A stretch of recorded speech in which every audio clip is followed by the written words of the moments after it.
At a glamorous corporate gala, guests poured wine on a quiet, well-dressed stranger, laughed at him, filmed him, and treated him like he didn't belong. What no one knew was chilling. He was the unseen financier behind the company's $800 million contract. While they sneered, he watched. While they humiliated him, he remembered. And when he walked out of the ballroom without a word, everything inside began to collapse. Within minutes, the orchestra stopped. Screens flickered. Phones erupted with alerts. The entire deal was revoked. Accounts frozen. Investors pulling out. What happened next will surprise you. But before we dive deeper, remember to hit that subscribe button. Your support keeps these stories alive and lets us deliver even more unforgettable moments. Now, let's get into it. Nobody in that ballroom had the slightest clue that the man they mocked was the silent force behind their $800 million contract. They splashed wine on his suit, sneered at him in front of nearly 200 people, and tossed around words meant to crush a person's pride. Phones captured every second. The whispers spread like sparks on dry grass. And just before he stepped out of the hall without a single reply, something hardened in his expression, a warning no one recognized until it was too late. You ever attend one of those events where everything looked expensive, but the air itself carried something rotten? That was the atmosphere the night Kareem Doyle walked into the Asteron Crown Hall. He wore a charcoal suit, clean lineup, and a basic leather watch. Nothing loud, nothing screaming for attention. The kind of look people with old money usually overlook because it doesn't demand their approval. Kareem preferred it that way. Mystery was leverage. Chandeliers shimmered over ivory-covered tables. A live orchestra played a song no one cared enough to identify. Perfume mixed with roasted lamb and dark wine. Everywhere you turned, someone had a phone out, eager to prove they were part of the evening's supposed greatness. On screens around the room, one emblem kept glowing: Vanguard Helix Corporation. Their famous $800 million partnership with a still unidentified financier was the city's hottest rumor. The staff whispered about it behind service doors. The guests bragged as though their names were on the agreement. Meanwhile, Kareem strolled in quietly, scanning the faces, reading the room. He had already been stopped outside. A security guard had eyed him up and down and asked, "You delivering something, sir?"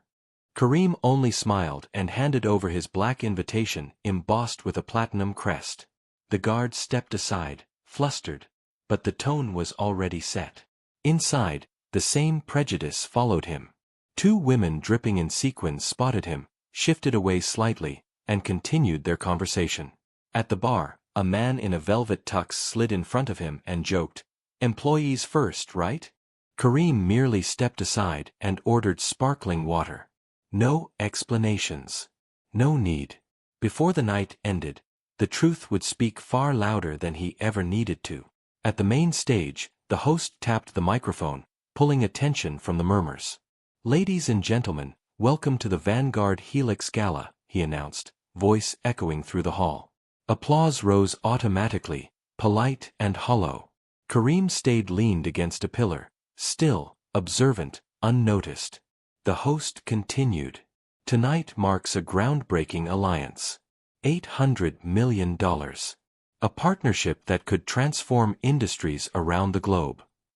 The hunger in the room intensified. Then she arrived. Melina Ward, wife of the CEO, glided onto the stage in a silver gown that sparkled like molten metal.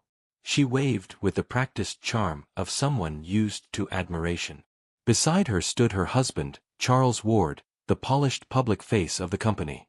Everyone's eyes were fixed on the power couple. Everyone except the actual owner of the deal they were celebrating, Kareem. The orchestra's melody rose for a moment, then cut off so suddenly it felt like the whole room inhaled at once. Heads turned toward the massive glass panels overlooking the courtyard. Confusion rippled across the guests like a slow-moving wave. A man standing near the entrance frowned. Why'd everything shut down? His partner lifted a shoulder as if it didn't matter, but her eyes stayed glued to the ballroom like she sensed something was about to snap. Outside, Kareem Doyle reached the edge of the parking area. His phone buzzed again. A notification flashed across the screen. Update delivered. All stakeholders informed. He locked the phone calmly and slid it back into his pocket. Behind him, the revolving doors of the Asteron Crown burst open. Shouts spilled into the night. Chairs scraped. Panic swept through the lobby like a gust of wind. Guests swarmed toward the exits, desperate to figure out what had gone wrong. Kareem didn't spare them a glance. He stepped beneath the glow of a street lamp, shoulders loose, face unreadable. He walked with the same steady confidence he'd carried from the moment he entered the ballroom. As the city buzzed around him, the first shockwave of consequences erupted behind him. He continued walking. The night followed. Inside the hall, everything collapsed at once. The symphony died mid-chord. The LED displays flickered, then glitched. The host froze, microphone halfway to his lips. A tall executive in a steel-gray suit weaved between tables, phone pressed tightly to his ear. Confusion drained from his face, replaced by open panic. He rushed to the stage and whispered something urgent into the host's ear.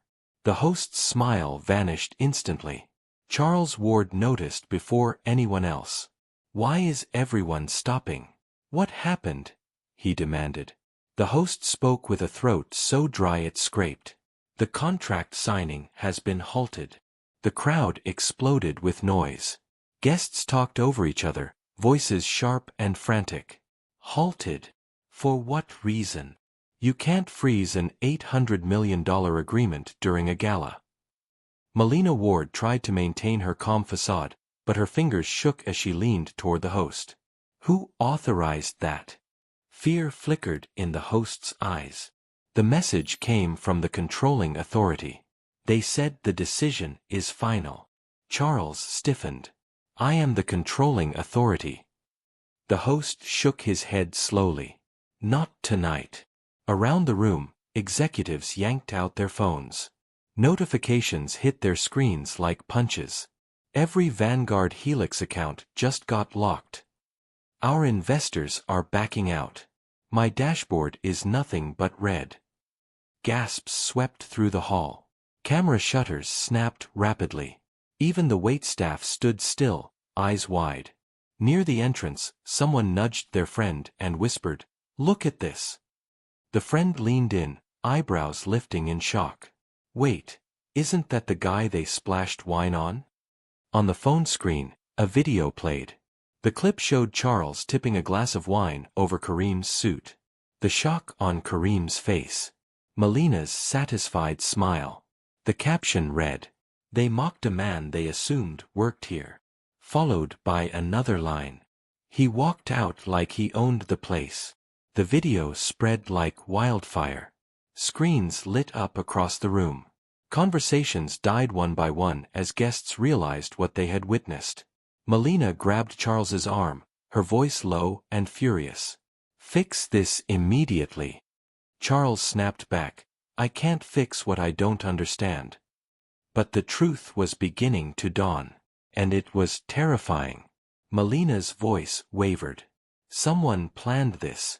This wasn't an accident. Before anyone could respond, a fresh message flashed across the massive digital displays. "Vanguard Helix contract revoked." Charles stared at the screen, blinking as if the words might rearrange into something less devastating. "Revoked?" Without discussion. His voice cracked. A senior board member marched toward him, face red with fury. "This is beyond a disaster. Do you have any idea whose toes you stepped on tonight?" Charles snapped back, "I insulted no one." The board member fired back instantly, "You insulted the man who financed the entire partnership."